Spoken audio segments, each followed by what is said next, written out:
So I got interested in drawing with charcoal because I found that you could really relate to the subject if you're staring at something and just drawing it.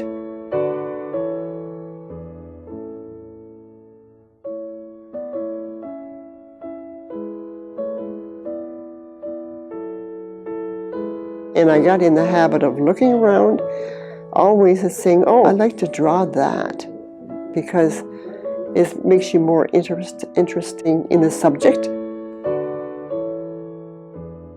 I grew up in Westport, Ontario, and one of my favorite subjects always was art. I look forward to it every week at school. And then I continued to enjoy all aspects of art. And then at university I took fine arts, where I learned a lot of things about the importance of different medium. Well, I started off with oils, and then the instructor said, your best bet is to go with acrylic.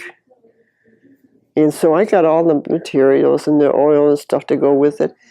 And I was forever going around getting frames. I framed a lot. And I spent a lot of money on it, but it was worth it. It was my thing. When starting a new school year with new students, and instead of just asking a lot of routine questions, you could sit them down and just draw their faces. And you get to know a person a lot by doing that, by developing their features or their eye movements or anything that is crucial to them. And so that you would always look back on that as the beginnings of a good relationship with a student. I found that the students at first, some of them didn't want to do it, okay? They said, I can't do it. And I said, well, yeah, but, you have to try. So they would get in groups of two, they get a partner and draw the other person. And I found it developed a lot of great things, like they got along together better, developing personality, and fun. They enjoyed it.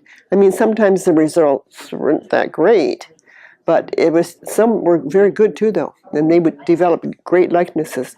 And the parents were really very much enthralled with me doing that exercise.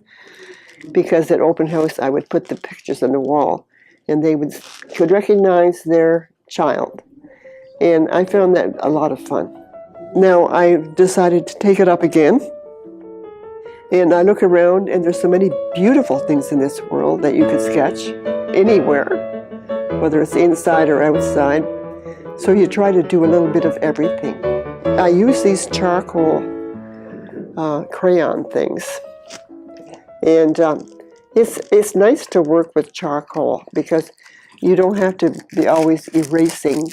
Instead of erasing, you could just embellish more on the subject you're on and make it more definable. I love painting also, but I prefer just sketching. I would sketch a person's face, and I would try to get an image of that face which was recognizable. And so I used to do it with the students at school. And they would say, oh, yes, I recognize her, it's so-and-so. And then I got them to do each other, because it's not enough for me to do it. They had to learn. And a lot of them discovered that talent as well. And it's not just about drawing, it's about a personal, emotional experience, which I think is the most gratifying.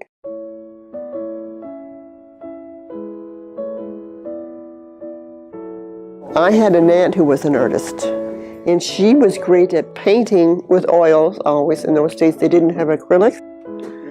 And she would, mostly scenery, is what she did. Beautiful stuff. In the convent where she was in Kingston, Ontario, they used to reap the benefits of that because they would sell her paintings. People wanted her pictures. I have a picture that she painted.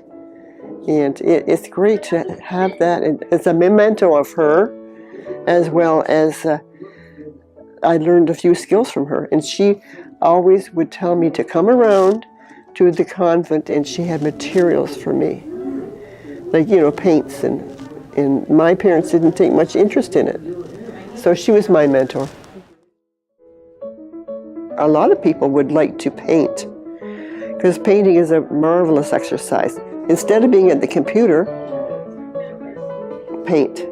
Get yourself involved in something and get to know, be more aware of the world in which we live. That's why these painters are also very famous. Like the group of 7, Emily Carr. I just marvel at their works because they were really into it.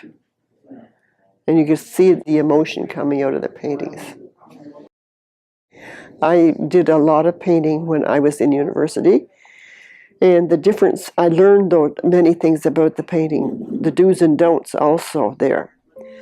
Because in one instance I was painting just an ordinary swan on a lake. And I did it, and I was very careful about how I did the outline of the swan to make it like perfect. And the art teacher came to me and she said, "That's not how we do it. It's better just to be more emotionally casual." And I thought that was very revealing. And then when I examine other paintings, I can see her point. That the goal isn't really perfection in copying another person's work. It's coming from the inside of a person doing it. And if you have the talent to make it look very good, that's great too.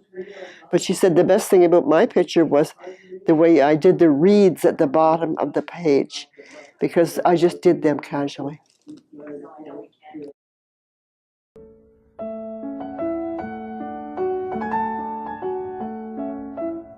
The teacher came, she said, "That swan," and I thought I had done a great job. She said, "No, that's like what you'd see in a bathroom wall." And I thought, oh no.